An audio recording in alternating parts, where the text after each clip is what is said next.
Everybody, welcome to Israel Housekeeper Diary.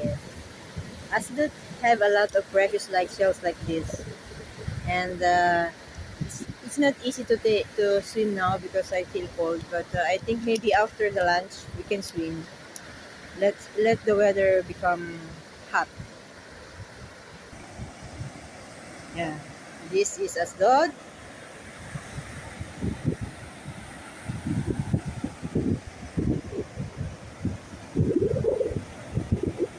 Ash Dod 2026. Asdod.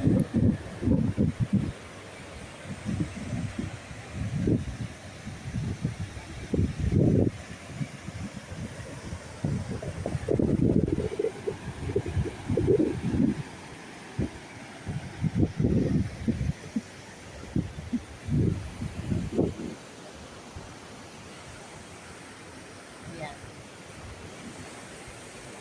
Bye. Punta muna ako sa tent. Nandun sila Daisy at Joe.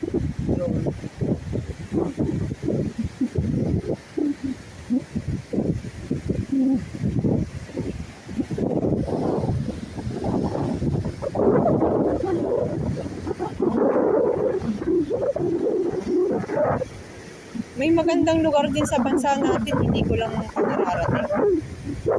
Balita ko Romblon eh. Gusto ko marating yung Romblon Beach. Matatagpuan yung mga gandang klaseng bato. Romblon at saka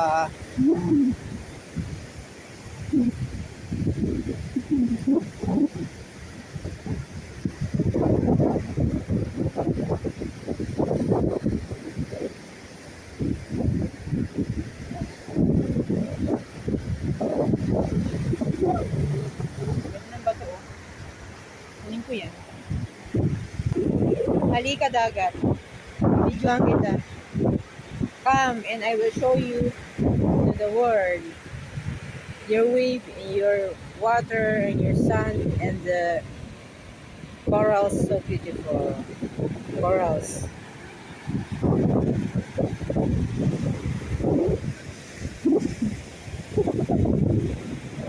Hindi masakit sa balat yung araw kasi malamig pa yung hangin.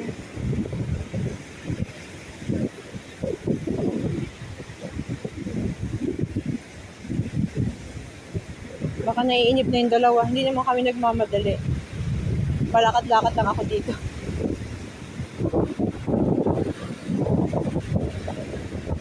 April pa po kasi. Ang tunay na tag-ano niyan, yung summertime. May. Last week of May, then June. Yan ang talagang summer. Yan ang masarap maligo. Ano to? Bato siya, kulay pink.